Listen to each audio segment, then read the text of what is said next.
She's been representing clients in child welfare, family law, and divorce cases in New York for nearly 20 years. She served as director of the Child Protection Project at Sanctuary for Family Center for Battered Women's Legal Services in New York City. That's a mouthful. I want to make sure I got it right.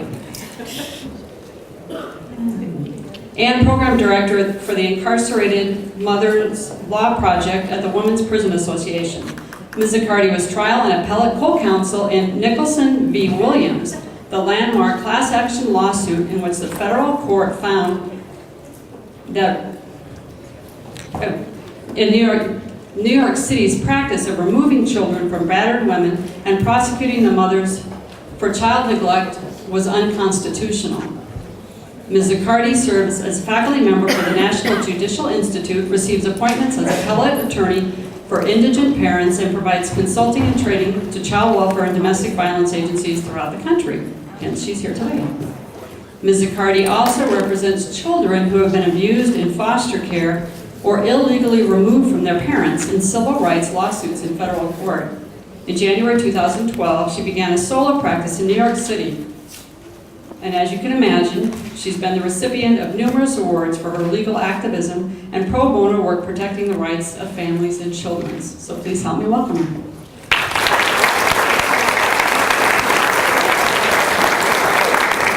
That introduction had so much law in it, so you're probably wondering, this session is not going to be about the law. I happen to believe that the law is about people, so the session is going to be about people and working with them.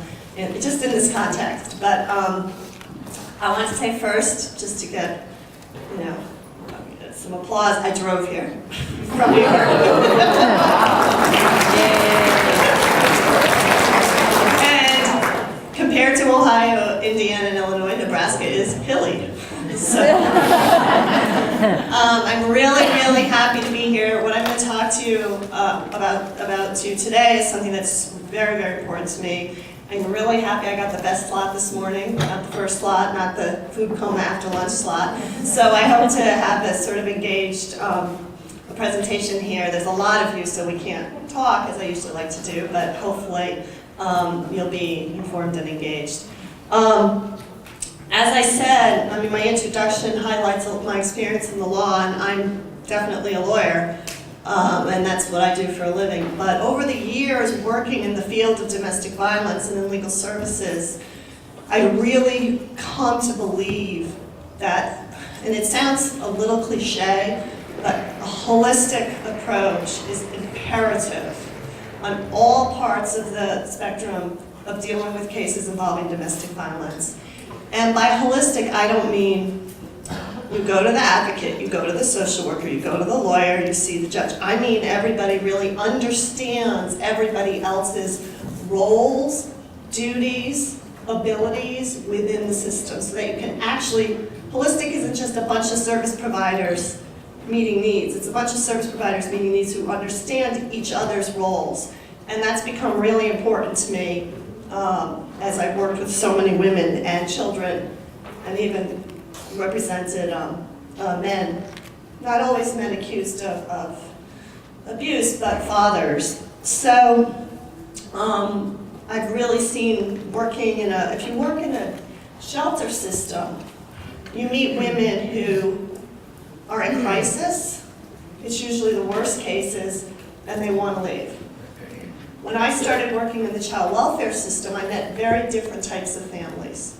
I met families where violence ranged across the spectrum. I met families that wanted to stay together. I met fathers who were abusive but had a whole variety of qualities that might make it possible for them to parent. And I started to see that when we get outside of the domestic violence world, we really see that domestic violence encompasses so much more. So that's why I've prepared this kind of training. I just want to get a show of hands who we have in the room. I guess I'll start with judges, because the lawyer always knows to start with judges. Okay. Lawyers who are not judges? CASA or guardian ad litem? Child Protective Services? Wow, great. Good. Who did I miss? Government attorneys? That might be be in there. Okay, service agencies, advocates. Okay, great. All right, good. I was afraid I'd get a room full of lawyers. People hear lawyers giving a presentation, sometimes run if they're not lawyers. So, you have to sort of excuse me, I'm one of these people that does PowerPoint only because I'm forced to, not because I actually am good at it. So I just wanted to shout out, and I know that this kind of group, I'm not going to be able to really talk, we're not going to be able to have a dialogue, but just to anybody to tell me what area of the system you work in and what are some of the biggest challenges you face. I usually have a flip chart, but I'll just try to remember it. Anybody? Prosecution, victims who won't cooperate. Okay. And you work in? Prosecution. Prosecution. Anybody else? Oh, come on. Prosecution where you have mothers that will choose their partners over their children. Okay. Challenges in your day-to-day life. Some of our circumstances where you're blaming the victim for the protective parent who tried to get away or tried to keep their child safe but couldn't leave the situation for a variety of reasons. Okay. The impact of domestic violence on children. And what do you mean by that? As a guardian ad litem, it's hard for the parents to see that their actions impact their children. They think it impacts each other, but not their kids. Okay. And these are substantive topics. What are the challenges you face personally in your day-to-day practice? Accountability for the batterer, trying to find ways creatively to hold them accountable within the child welfare system as well as within the criminal justice system. Is that a resources question, a resources issue, or? It's resources in a lot of ways as well as philosophy. Okay. Getting answers I didn't expect. Yeah? Lack of resources that target the offender rather than just counseling for the Victim. Okay. Let me take a few more. And think about yourselves, too. What are your challenges? We tend to, in this work, always talk about our clients or the families. if the victim won't leave the perpetrator, how do you engage the perpetrator so the family can stay together? Oh, that's a good question. I hope we address that. The struggles of trying to safety plan a family that has domestic violence. Okay. All right. It's actually different answers than I usually get, and I'm still going to show you slides of things that I get from when I do this kind of presentation with CPS workers, see if any of these resonate for you.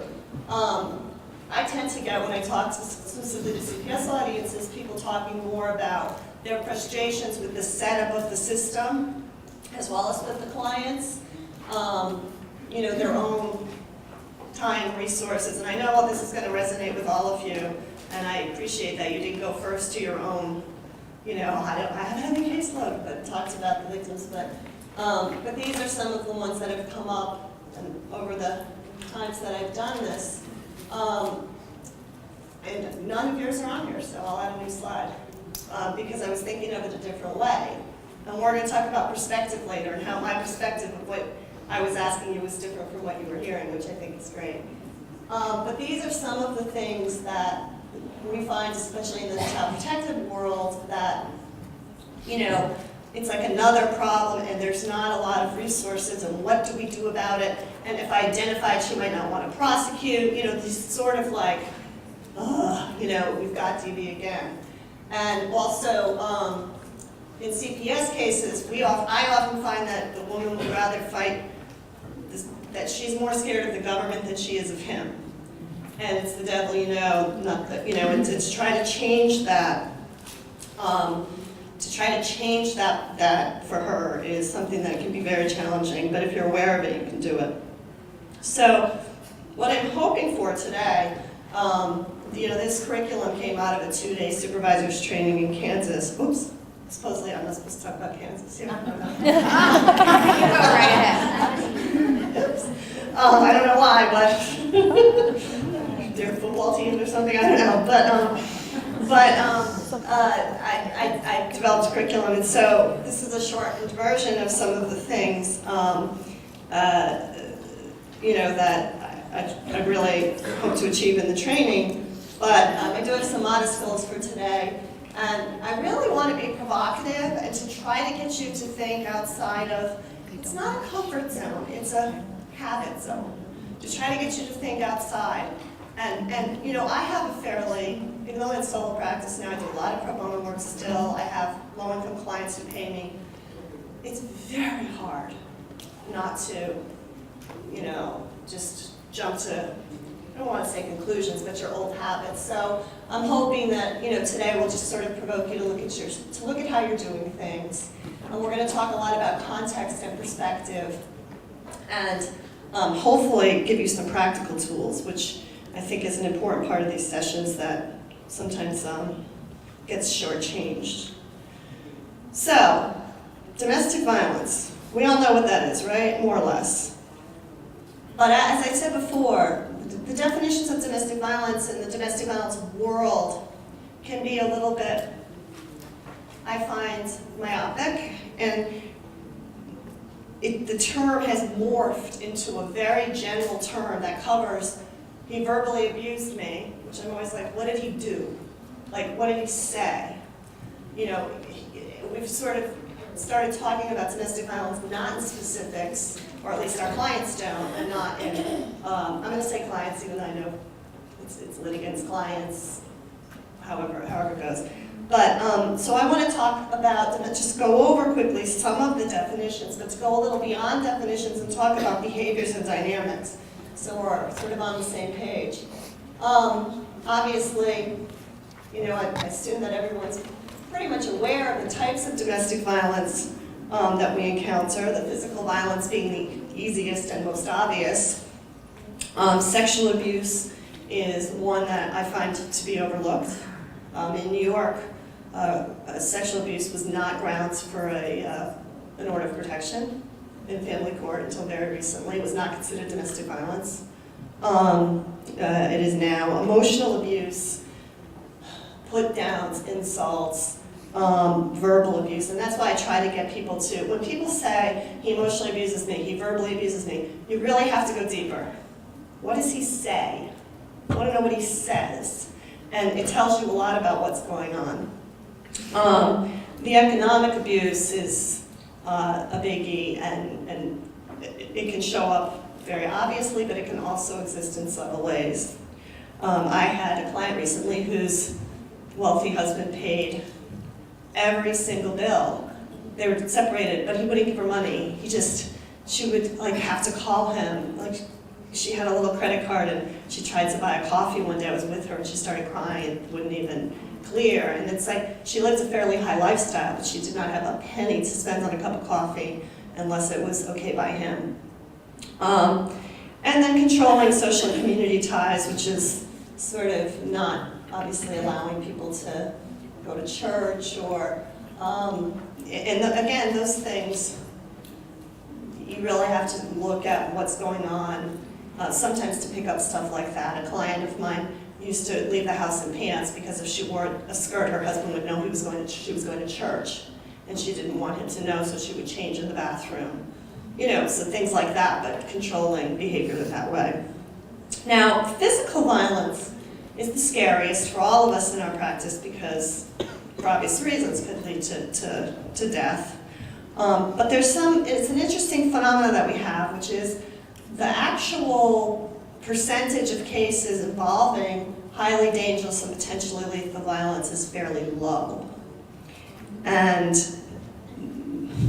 But they're the ones that are in the newspaper. They're the scariest ones.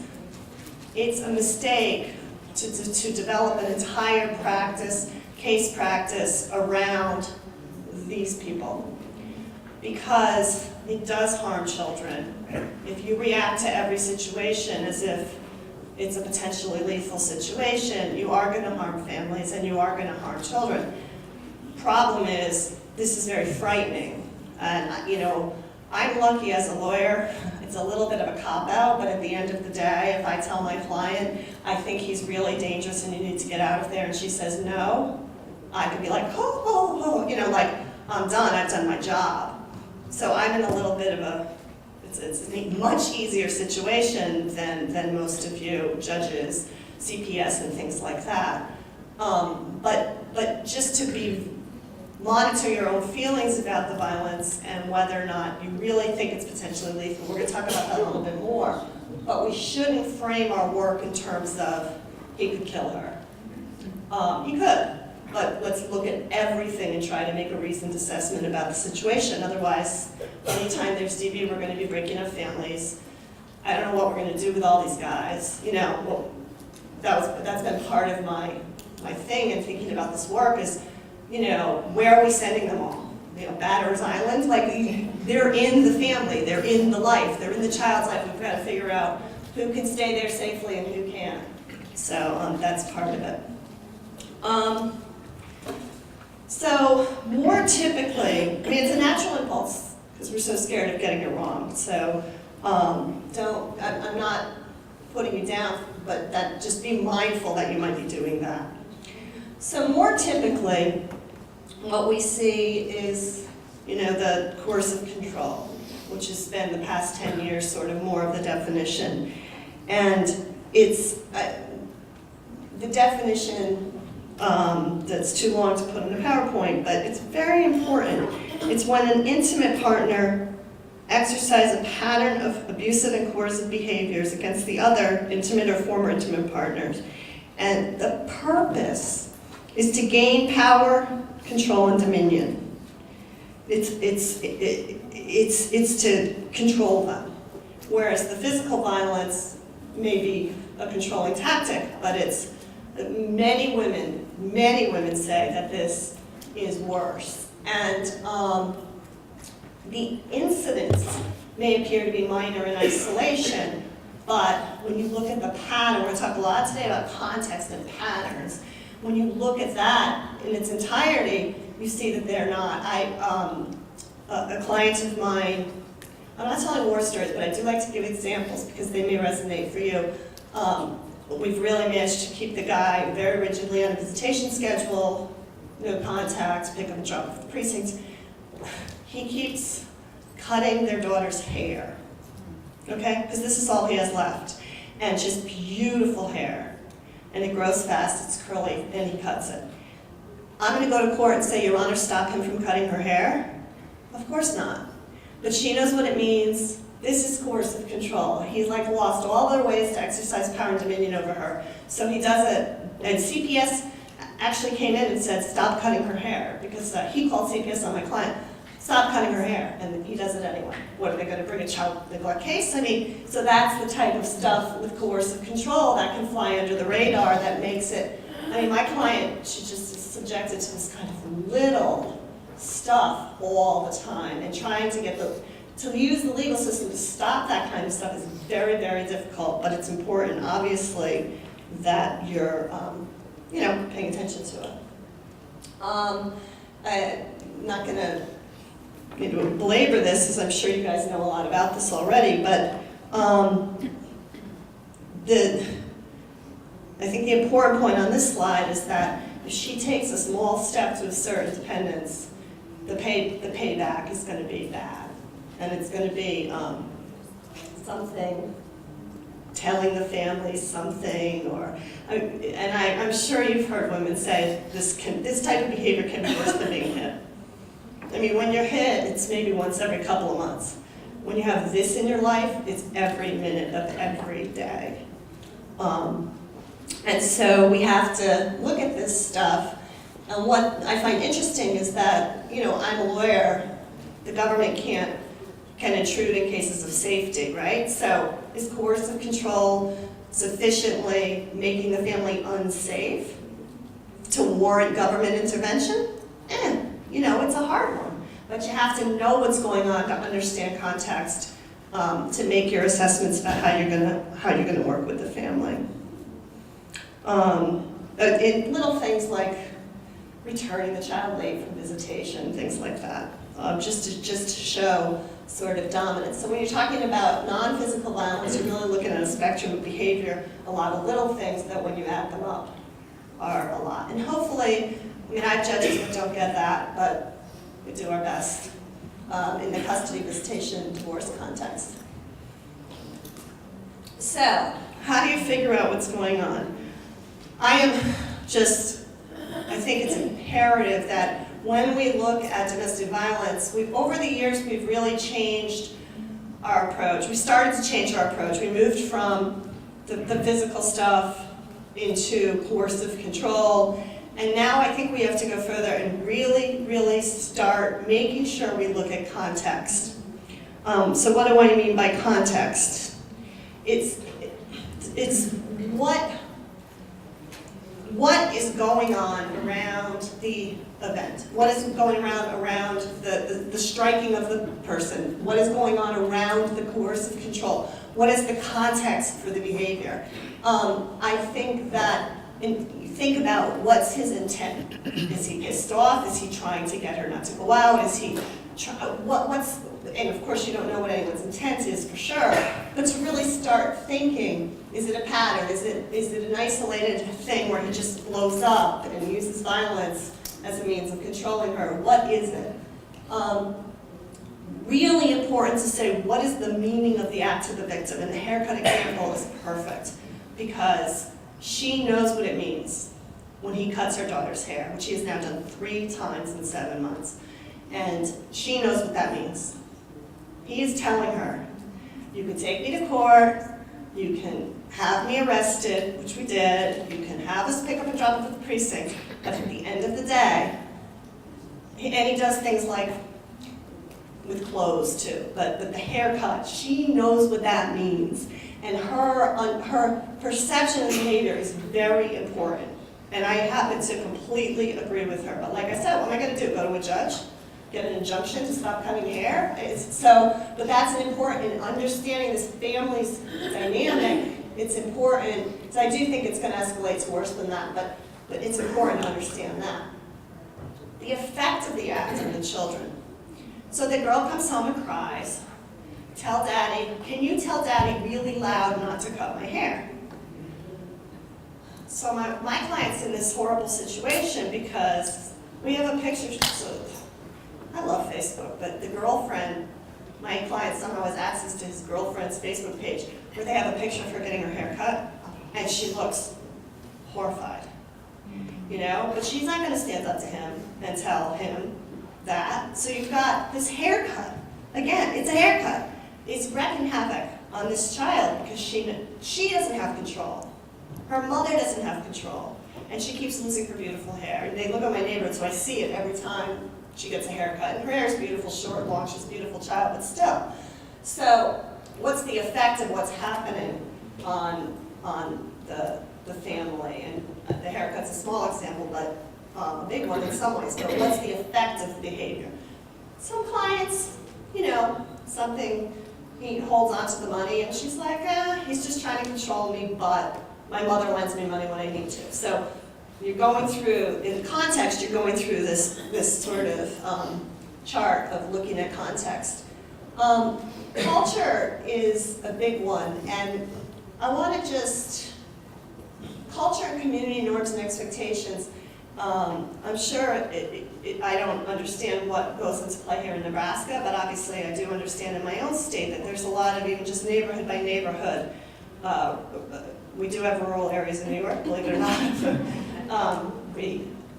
So what is going on in the context of cultural and community, the community. I just want to, if you skip this step of context, you really wind up missing a lot of good information about lethality, about assessing danger, if you miss these steps.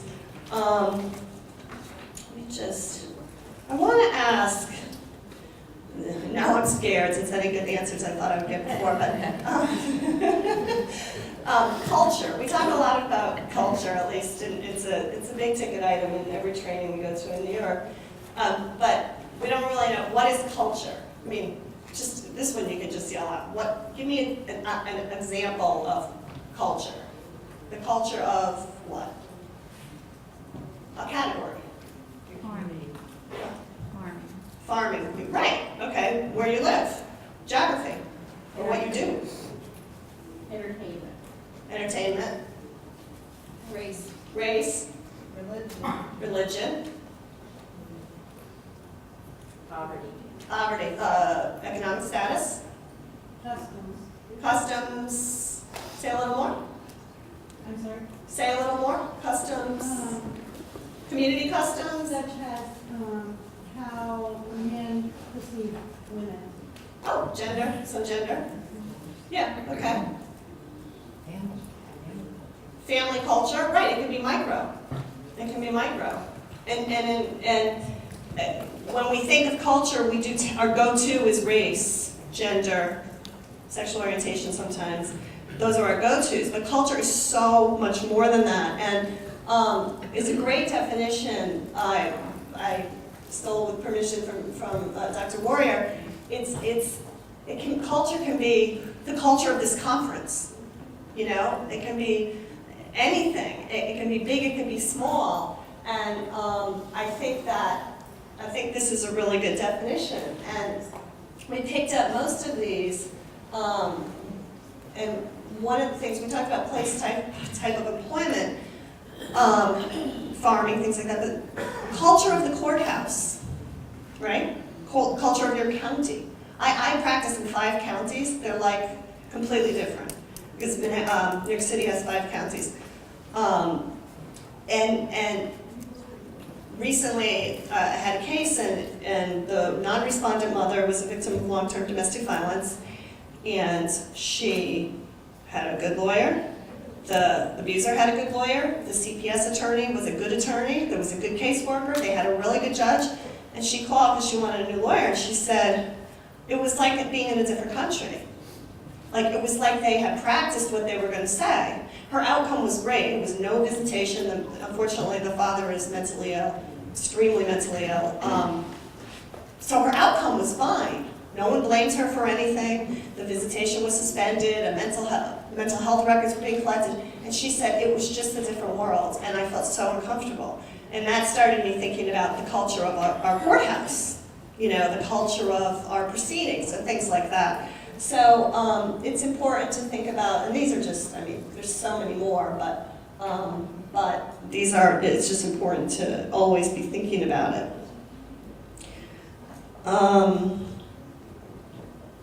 The other thing we have to think about is not just the culture of a person we're working with or the family we're working with, but culture operates to inform our own approach to things as well.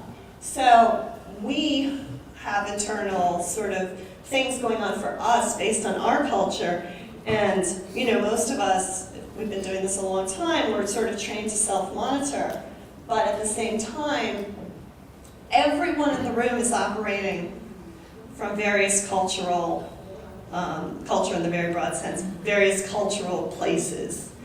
And whether it be, you know, the judge who's 70 years old who still thinks women should wear skirts to court, or, you know, as opposed to pantsuits. It could be anything, you know, and so it's important not just in assessing the case before you, but it's important also as the proceedings continue to have a good sense of how everything is going on, how they present, how you react. Also, well, I'm not going to belabor it, but it's just important.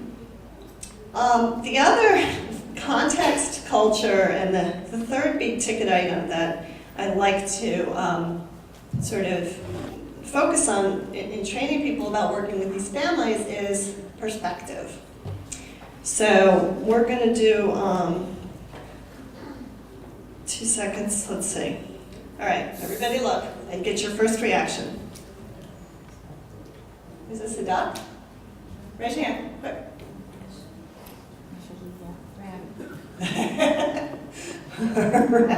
Some of you have probably done this before, but I always find it fascinating.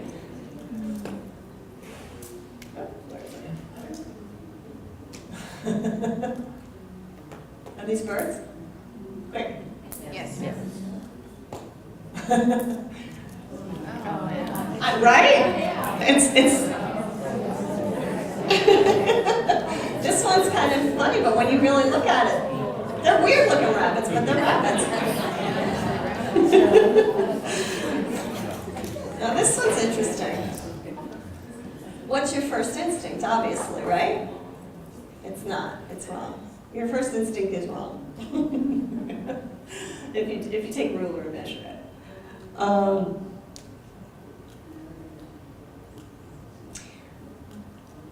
It's a circle perfectly round. Seems like it's not, right? But by now you're getting the point that it is. It's just the way the other lines are drawn. Okay. So these are some of the, they're fun little things, but I find them useful because they really start helping us to remember that, to look at things from different perspectives. And it matters a lot.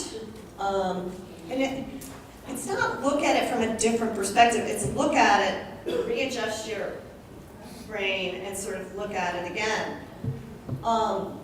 There's a lot of subtext you'll find if you do that. I find that the concept of simultaneous truths to be an interesting one, which means the story that he tells and the story that she tells can both be true. It's how you look at the truth, how you look at those stories and how you interpret those stories. And so the facts of the story matter less than the truth, like the truth of what happened and what was the dynamic and what was the context. And I think that, keeping all of that in mind in terms of perspective is very important. I had a wonderful experience when we did this exercise and did the context work in the state that shall remain nameless. And I had a supervisor from CPS, and she told me that we had done the training the first day, and that night she had gotten a call from a worker who had done a removal. And the parent had packed a suitcase for the kid. And the worker said, she didn't even care, she packed a whole suitcase, she obviously doesn't even care if the kid goes away. And the supervisor said that because of the exercise, and I hope it stuck, she started thinking, maybe the mother just really loves her child and doesn't want her to be without her belongings. And that's not a first thought that would come into anyone's head, but it could very well be true. That she was panicking, she didn't want her child to be sent off to foster care with nothing, and so she packed a full suitcase.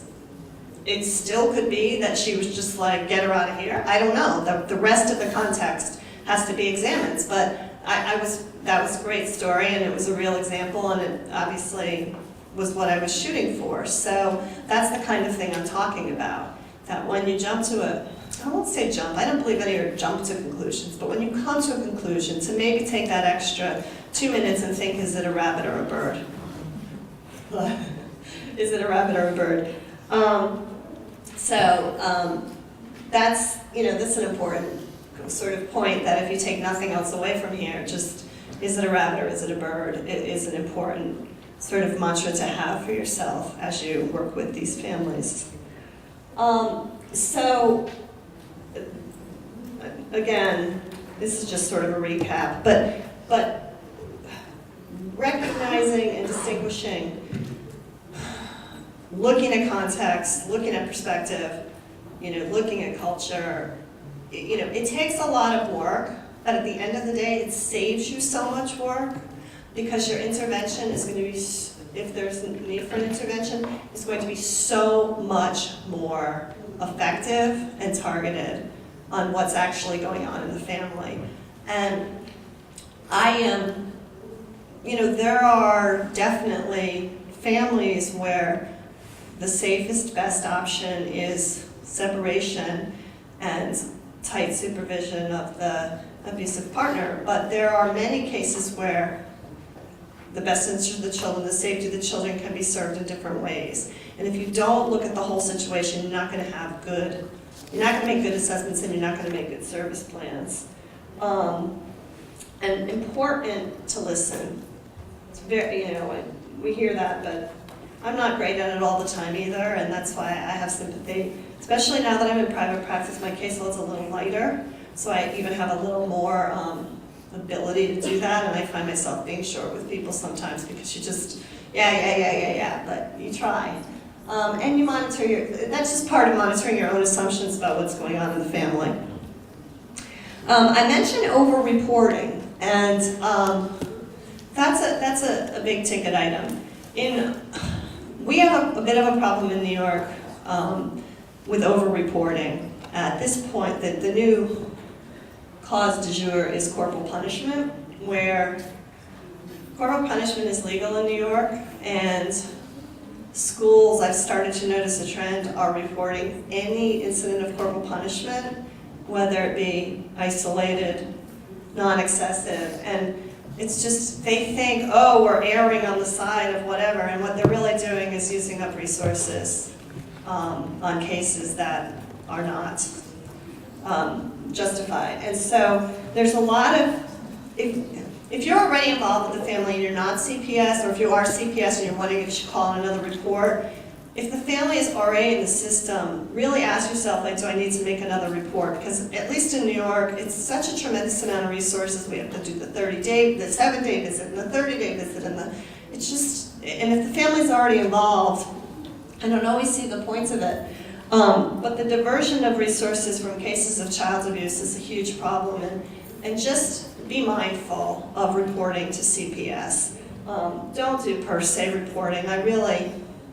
I mean, your law is what your law is here, but the mere fact that there's domestic violence in the home doesn't always need to trigger a report. I can't, unless in Nebraska it always does. Does it? Always? If there's DV, do you always trigger a report? No.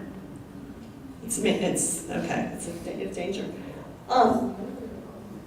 It was mentioned earlier that I worked on a civil rights lawsuit class action called Nicholson v. Williams, and that was in the early 2000s. What that case was in New York was that it just became just a domino effect where police, hospitals, teachers started reporting all cases of domestic violence as child abuse against the mother and the father. And it was a practice that just burgeoning practice that went completely out of control and really flooded the system. But what was winding up happening was the children were being taken from the mothers. And these aren't cases where, mom stays there for 10 years with 100 black eyes and never tries to get out. These were cases where, Nicholson, the lead woman, she was broken up from her boyfriend. He came in from North Carolina, got pissed, beat her up, fled, and her children were put in foster care. And she was my client, and then I noticed more and more clients, and we wound up turning it into a class action to say, it doesn't say that a battered mother can never be neglectful for how she's handling her household. And I don't mean to imply that, but per se approach is wrong. It uses resources. It's not effective, and so we challenged the practice in federal court and we won, saying that you can't just remove a child because some other person beat you up. There has to be way more to your failure to protect your children than that. So I just encourage you to think about over-reporting. The other thing I want to say about over-reporting is there's a phenomenon called foster care panic. It happens in New York because we have like the Daily News and all these tabloids that scream any story of any child being injured, and then all of a sudden everybody vilifies everybody and they over-report. What happens in over-reporting always, in every state where there's been a high-profile death, and I think it's Chicago, Ohio, I should know them, but they're on, it's documented, fatalities go up in the year after because resources get diverted because everyone panics, and then the real bad cases fall through the cracks. So it always happens. So I don't mean to harp on it, but I just think that over-reporting creates huge problems for children who really are being abused and diverts resources from them.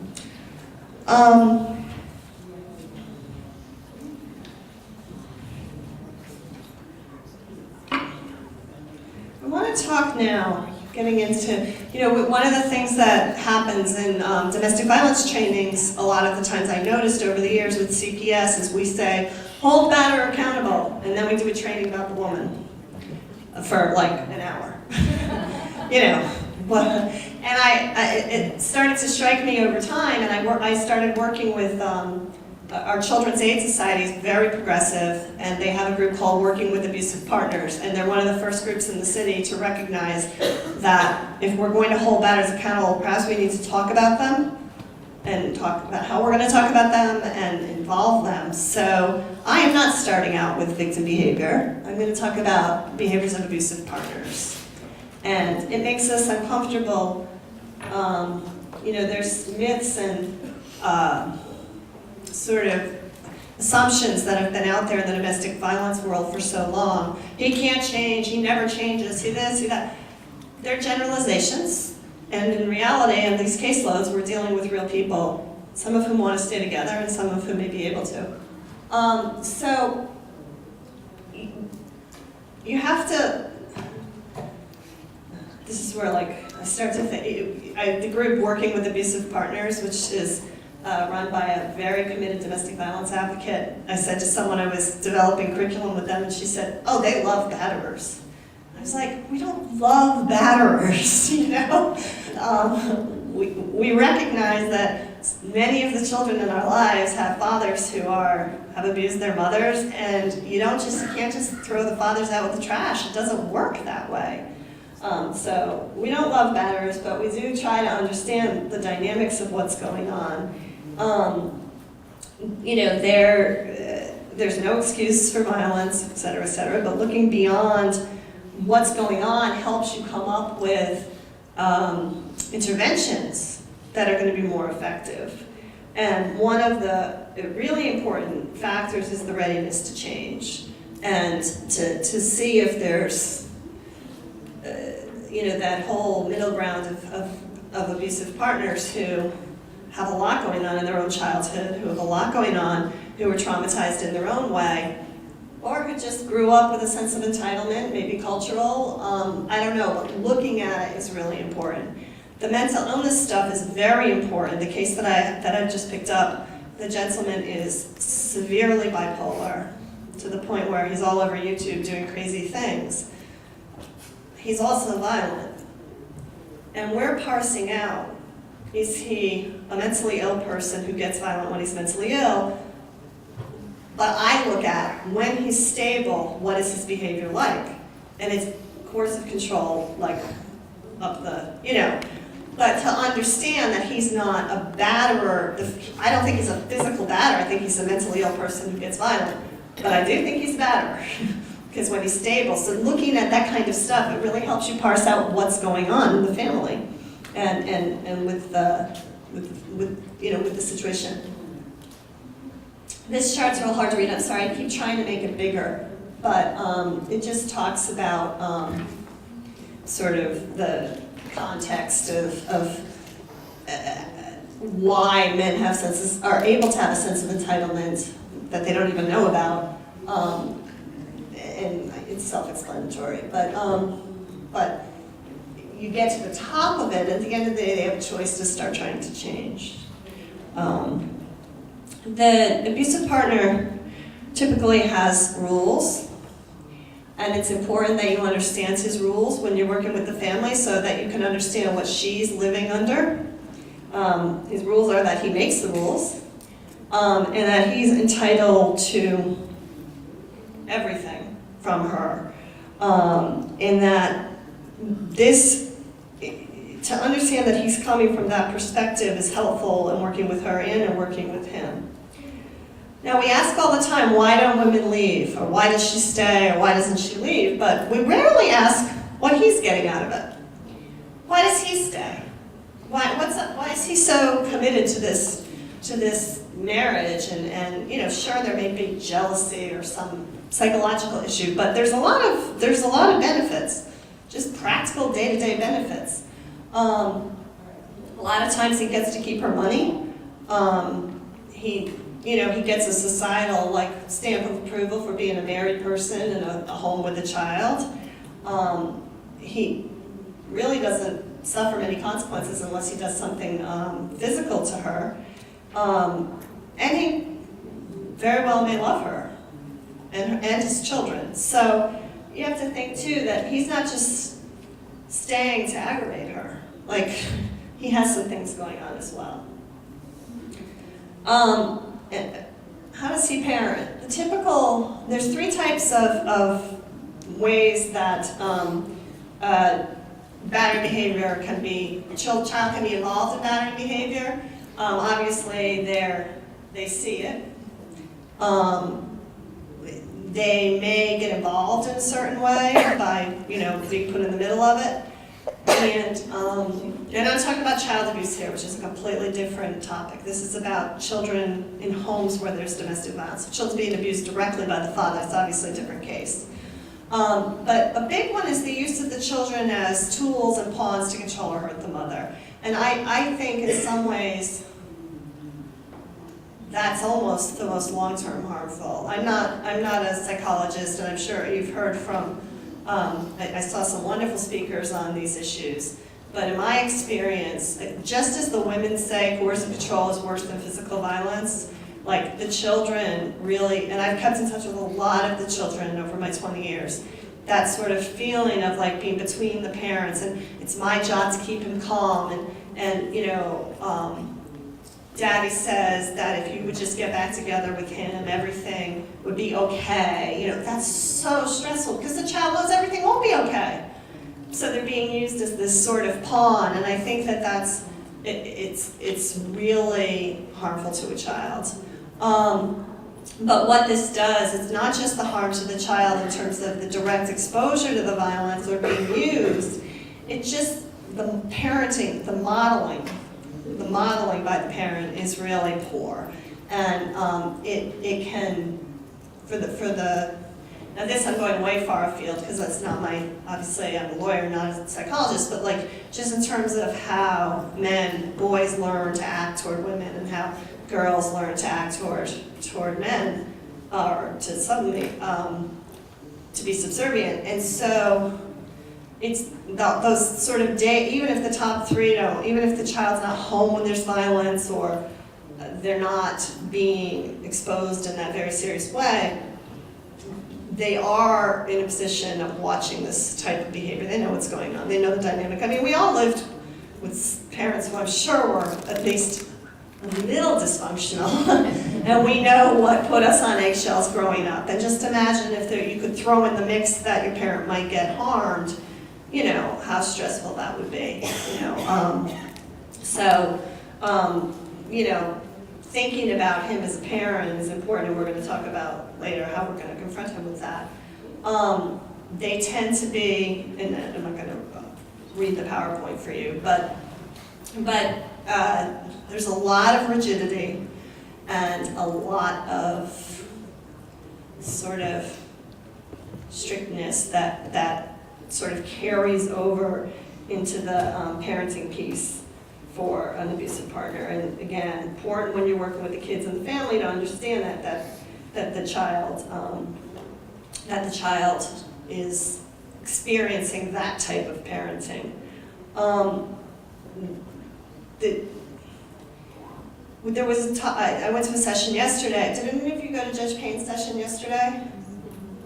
Okay, some of you, not too many. Well, he talked about involving non-custodial fathers, and I would agree with that. But there's sort of a balance between involving non-custodial fathers and doing it in a way that is correct for the child. And I think that at least in New York, I'm a parents' rights person. That's the way I'm a civil rights person of a parent's family's rights, children's rights, the whole family. But so when I understand when courts are saying, like, the father has to visit, the father has to visit, but sometimes in cases involving domestic violence or coercive control or just upheaval, it's better to just wait a little bit, get the situation under control, and like with the gentleman that I have right now who's severely mentally ill, and they're like, he has to see his child, he has to see his child. I'm like, well, he's not stable right now. Like, it's not going to be good for the child. Like, it'll be better for the child if in 3 months he can see his father when he's stable. Like, I'm in favor of parents seeing their children. I think children need to see their parents, but I think we can't be so father's initiative that we have to balance, you know, what's right for the child at that moment. And if the father's really on board, it's going to work out, you know, it's going to work out great. But I don't know if that makes a lot of sense, but I just feel that setting up visitation that is going to be safe and comforting for the child is more important than just getting it quicker. So that's, and I'm a parents' rights advocate, but that's my perspective on that.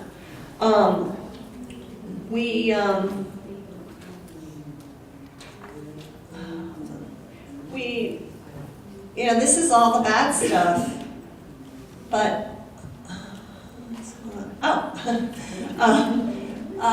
I guess this is another place where I ask you questions. The last one I got the answers, I thought, so maybe I can try this one. Assumptions that we make about abusive partners. Anybody? What do we assume about batterers? But they can't be good parents. Can't be good parents? We don't care about it. Don't care about the kids? They have anger issues. Anger issues? They were abused by their parents. Abused by their parents? Okay. All right. What? They can't change. They can't change? Is that what you? Yes. Yeah. That's good. I'm going to see. After every session, I add a few things. So these are all the same. Are dangerous all the time. That's another one. They're always dangerous, like 24/7. A client of mine who, in the Nicholson lawsuit, was beat up while she was pregnant, and she was in a honeymoon period, and he called and said, "I want to drive you home from the hospital." And she said, fine. She had secretly bought a plane ticket to go to LA to live with her mother. And she said, fine, because she knew. And CPS saw her leave the hospital with him and took her infant for 8 months. She had the plane ticket and everything, but she knew that he wasn't dangerous all the time. Like, she knew. Don't love their children. Someone said that. Okay, so. Can only ever have supervised visitation. That's a big one in New York. Everybody, that's the go-to. Any accusation of domestic violence, the guy gets supervised visitation. And I represent fathers sometimes, and that makes me nuts too. Will always violate orders of protection. It's just a piece of paper. I don't know what the stats are in Nebraska, but in New York they actually work. I mean, they don't always work. If the guy's going to break the law, he's going to break the law. But for some, the orders of protection have consequences. You're going to get arrested, you're going to go to jail, you might lose your job. So will never respond to consequences, can never change. Oh, let's see. And behavior is culturally based, which kind of has to do with what you were talking about, that, I think that's all, that, you know, that they were traumatized as children, which is actually a good one I'll add to the slide. So those are some things to think about when working with him, and I realized as I was doing this that what I didn't put on there, though, is that, and I'm guilty too now, is that, you know, I didn't put the positives, which a lot of them love their children very much. They just don't know how to parent, or they don't know how to put their other issues aside.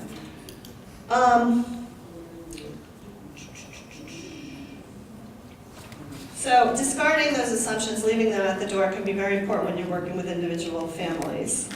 So we're going to talk about victim behavior for a brief period, and we know a lot about this, but I just want to talk about, I want to just highlight the evolution of victim blaming. You know, it came about mostly because we didn't know what else to do.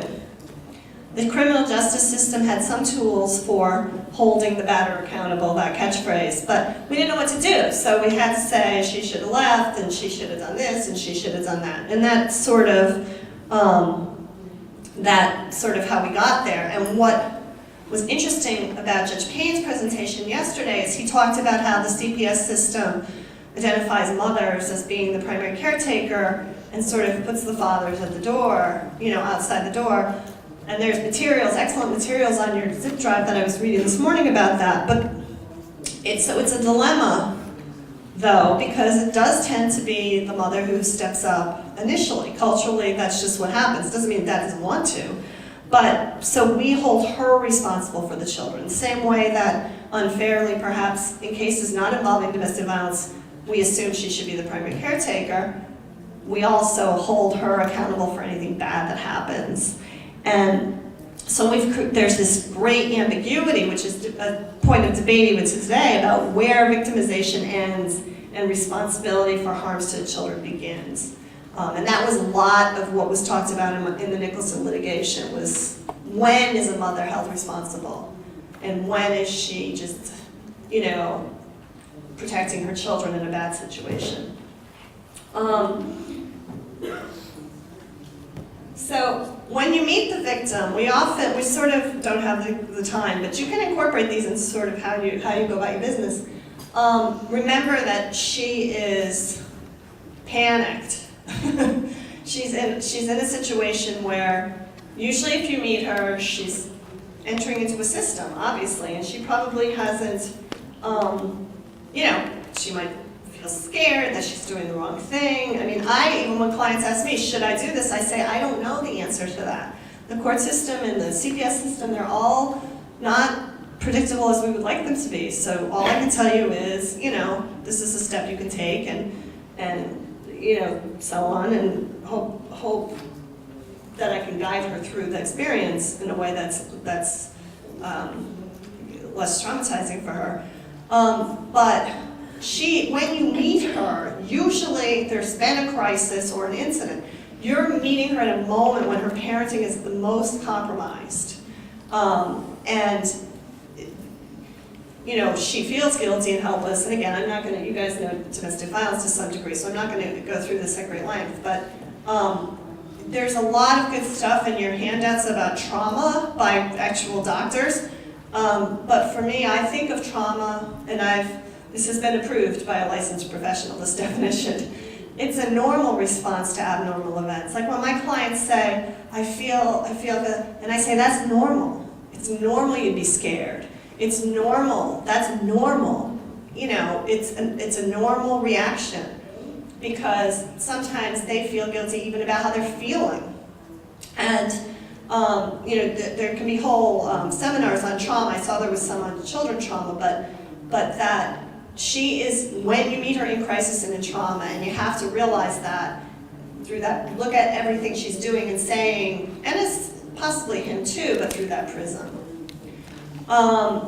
So trauma might make her tell the story in a weird way. She may seem to minimize. Now, I just recently got involved in a case where it's a very, very educated, intelligent woman who stayed in a horrific situation for like 2 years. And now that she's out of it, forget minimize. I mean, she's like, the system has to protect me. I mean, she's off the charts to the point of like her empowerment is so over the top. But I believe it's a result of trauma, that's how she's reacting to trauma. That she's just, she's writing letters to everyone. But that's her reaction to trauma. And I would like her to get checked out because I have a feeling she's got PTSD. But that's, everybody, I just thought at first, I don't really like her. But then I thought about what she'd been through, and I was like, you know what, this is her reaction. To write about it, to think about it in the way that to use her tools again. And this is my one bow to like anything unique about my PowerPoint, which is, although I did have those little ones that went like that, but being a domestic violence victim doesn't mean a woman is a bad mother. And honestly, research suggests that to be able to parent in a situation like that may show like a greater parenting skill. It doesn't always, but you should bear that in mind. So you have to view the parenting as what did she do? In this situation, what did she do? Not what didn't she do? And you'll ask her those questions. I love this. This is not my slide, but this is from Children's Aid Society. But I really love this because it really shows you that there's no black and white answers to what people do, what parents do to be protective. And again, we're back to context. Looking at what she did or didn't do and considering that either option may have been protective, no matter what you might initially think. I think even like by trying to control when the violence happens, that may not sound like good parenting, but It may be. If she knows he's going to blow and she sends the kids to her mom's for the weekend, that's good parenting. I mean, you might say, oh, she should have left it, but you know what? That's still a way that she parents. Assumptions about the victims. This is a pretty long series of slides, and I'm not going to. I hate when people read slides to intelligent people, but I'm just going to do the highlights. Why did she get him arrested? I mean, there's a lot of obvious reasons why, and I think that, at least in New York, getting someone arrested is by no means a guarantee that the criminal justice system is going to be effective, because the vast majority of the incidents are minor violence. They're misdemeanors or violations.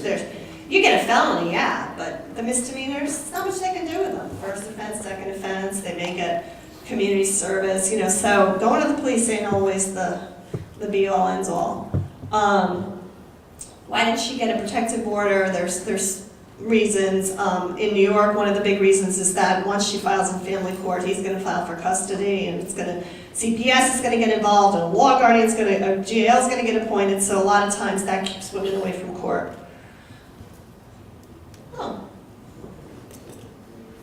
Oh, get a divorce, yeah.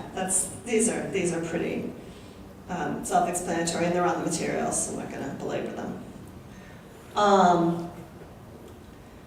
Failure to protect. So what I was just saying is a victim's perceived inaction, it may be logical, so you need to really look at it again in perspective and context. And understand that they're psychologically intact. There's victims who are completely traumatized, but many are intact and making decisions that actually make sense in the context of their lives and what's going on with their kids. So sometimes they stay because they love him. Ooh, guys, batterers aren't bad all the time, believe it or not. And there's a lot of love. One thing I do want to say about love, though, is I had a client who loved him very, very much, and then I told her that she was eligible for a housing subsidy. And she didn't. I'm not kidding you. She was like, I love him, I want him to stay, I love him, and he supports the children. And I said, you're eligible for a housing subsidy. And she was like, can we get an order of protection getting him out of the house? Like, it's an absolute true story. So I always look a little beyond love. She may love him, but she don't love him that much. And so there's a lot of reasons. Again, I know you're probably familiar with a lot of this already, but staying is often safer than leaving, and I can't repeat that enough. Children exposed to domestic violence, again, huge. This could be like a full day training, and I'm not a professional on that aspect, but in the Nicholson lawsuit, I worked with like 10 experts to talk about this, so I do know the literature. We talked about this a little bit, the way that children may be exposed to domestic violence. I'm sorry if I'm clipping through these, because there's some stuff I want to get to before we. The one thing that's important to understand is, okay, witnessing domestic violence is not good. Now, there are many things that are not good for children. In New York, we've had a lot of shootings in neighborhoods. It's been like a whole rash of gang shootings. Community violence is not good for children. Bullying is not good for children. Poverty is not good for children. Domestic violence is not good for children. So we can't just pick one. If there's a bullying incident, we don't just rip the child out of school and put them in another school. So we have to be thoughtful about it and not just jump to the conclusion that immediately the child is going to be so deeply traumatized that it means that they should be taken out of the home. The research shows that actually there's a great deal of variability in how children experience domestic violence in the home. The context is imperative. Children, the mother can ameliorate a lot of the problems. Sometimes people have buffers, kids have buffers. I mean, kids have a lot of coping mechanisms that may make removing them from the home more harmful than leaving them there. So we can't just assume they're all going to grow up to be pimps and prostitutes and abusers. The domestic violence community uses that literature when they're trying to raise money, and if you really look at it, it doesn't bear out. Again, resiliency factors, if they have good other relationships, it's like anything else. If you're being bullied at school, but you have people you can talk to about it, you're going to be more resilient as a child. And so, I think, like for example, we used to have children involved at Sanctuary for Families, and it was a great thing for them. They'd come there was a children's room, like it was a place for them. And I think that it was important, resiliency for them. When you're looking at the children, and looking at the family and how the children are being affected, you've got to consider the things that I've listed there. Really important, I think, is relationship with the victim parent. How does it seem? Is it clingy? Not so great. Is it, how does it seem? And looking at just sleep patterns is an important one too, believe it or not. And again, this is a whole training that someone can do, but these are sort of bullets for you to sort of think about when you're assessing the degree of harm to the child. It's important, and I just sort of mentioned this, that correlation of symptoms does not equal causation. In other words, even if a child is exhibiting symptoms of trauma, there may be many other things going on in the child's life that, that could be affecting the situation, and merely removing the batterer or removing the child from the home may not, may exacerbate the symptoms if there's other things going on in the child's life. So removal is really one of the big things we showed in the Nicholson lawsuit was that removal is not a go-to. They have the saying in New York, err on the side of safety, and which drives me bats because I don't think any child that's removed from their home, that's not true, I take it back. If a child's being physically or sexually abused, they feel safer if they're removed, I'm sure of it, but they still love the other parent. But some of the removals are just really, really mess the kid up. And I've represented a lot of children who have been unlawfully removed or been removed without cause, and it messes them up. There's evidence that in a domestic violence case, it's even more traumatic. Charlene Nicholson's son, who was 6 when he was removed from her, was taken in a police car, and she spent the next 10 years teaching her black son not to run from the police. Okay? He believed that he had been arrested at age 6, and he just, and it was horrible for her. He also thought his mother was dead at one point. Imagine for a 6-year-old thinking your mother's dead. So there's that trauma too. I'm not gonna, sorry I'm zipping through these, but there's a few things I want to get to. So isolate, if the child's traumatized, and there was a whole session on child trauma, isolation in the aftermath of trauma may heighten the child's symptoms, not help them. So that's an important factor. I'm going to skip through a bunch of these because I want to talk about assessments. Okay. So getting to assessments, these are some practical tools that I hope to give you. We went through a lot of this already, but the most important one I think on this list is the second from the bottom. Don't tell her what to do, ask her what she needs. You'd be amazed at the answers sometimes as to what the person needs. Interviewing the father is, thing that, especially CPS, the judge is fine, the attorneys are fine, you're all protected, there's court officers. But for child protective services workers and preventive services workers, my heart goes out to you because it's a really difficult mandate that you have to engage this perpetrator. So first and foremost, consider safety issues for yourself. And you have to. Look at the report, and if he has to come to your office, whatever it takes. And consider, what's been said. It's important to try to make a connection and have respect, to try to develop some sort of respect. You want to listen clearly. Now, I represent some women where the guy is not represented, so I've actually had to have, it's one of the things that I don't mind doing. Many attorneys won't work with pro se other side. And this is doable. You can gather information without colluding, without, sort of affirming what's going on. And never confront him with statements. Never, never, never, never. Get information, don't give it. And avoid debates and arguments, so it's good. It goes back to listen, listen, listen, listen. Listen to what he says. Don't collude, don't argue, just listen. And set respectful limits. I'm not going to let you call me, I'm not going to let you use words like that in this conversation. Ground rules.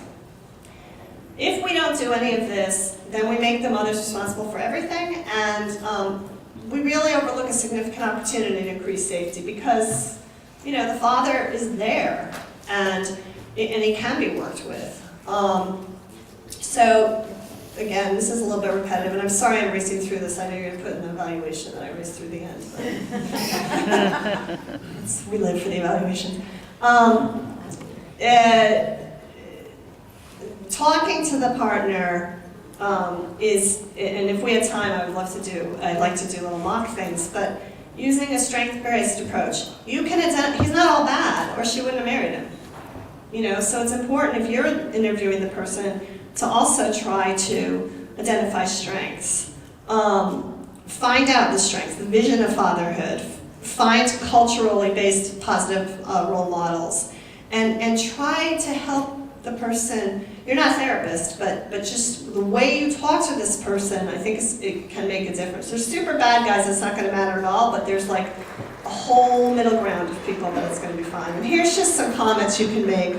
And this one's an important slide. It's in the materials, but these, I don't know. If he's a total narcissist, it's not going to work. But he deserves an opportunity. We talked about this. Monitor your own feelings at the time. I try to leave them at the door, but it's very hard. In terms of learning about the children, I think you probably all know how to do this. You just sort of, people forget to ask the parents about the children's behavior and ask the father. That's one thing that never happens. People don't ask the father. What's your child like to do? It's always the mother. They don't ask the father. And it's important to ask both parents. Collaterals, obviously. I'm not going to do this. Sorry. Okay, lethality. Okay, so just because you identify risk factors, it doesn't mean it's removal, okay? But these are the big ticket items. And there's some great lethality checklists out there. There's bench cards. There's all sorts of materials out there. And I have found these to be so correct. And the threat to kill her herself, the strangling, I don't know why. But these are attempts to control daily activities, not so much. But the lethality factors, you can really count on some of these lists, and there's stuff in your materials about it. I tried to make this 75 minutes.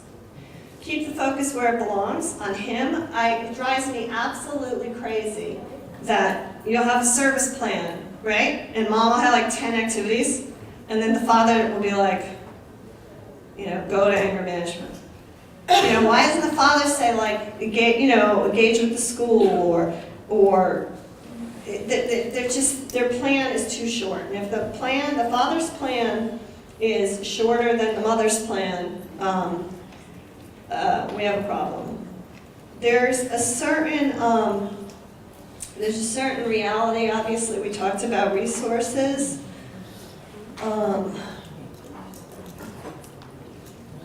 What is available? Nothing, probably, if it's anything like New York. But try to do the best you can within what you have available to you. Make sure you set clear expectations. Oh, I love father will comply with order of protection. How about father will not hit mother? Right? These are little simple things, but they can make a big difference. And the judge was like, the father will comply with the order of protection. And I'm like, well, Your Honor, could you just ask him not to assault my client instead? Like, yes. but let's put in words, let's say it, let's say what the thing is. And I think that that's really important. Father will comply with anger management. How about father will attend anger management class and gain insight? Like, let's try to not just make a laundry list. And again, these are kind of self-evident. Financial support, that Judge Payne talked about that yesterday. That's an important part of parenting.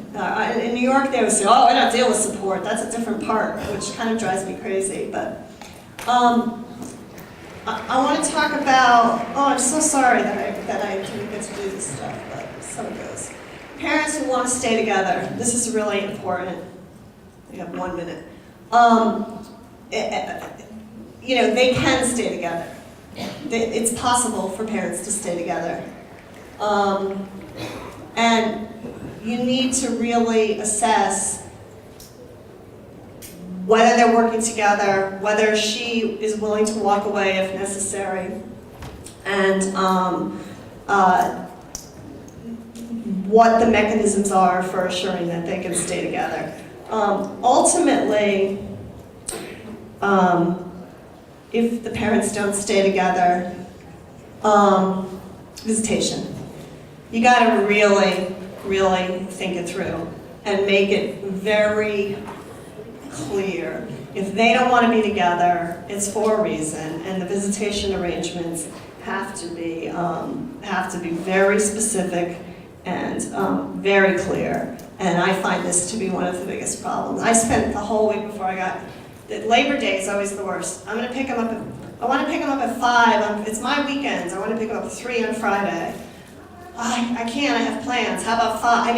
I had 3 of those all last week. And someone's telling me, she wants me on a conference call with the judge because he wants to pick them up at 5. And these are all coercive control cases. And, my thing is set a schedule, stick to it. Set a plan, stick to it. So parents do want to stay together. I hope that you're able to, and I apologize for rushing through that bit, but parents can stay together safely if you've looked at everything, the context. And when they're not together, you really do need to make sure that those visitation plans are very strict and very firm. So thank you.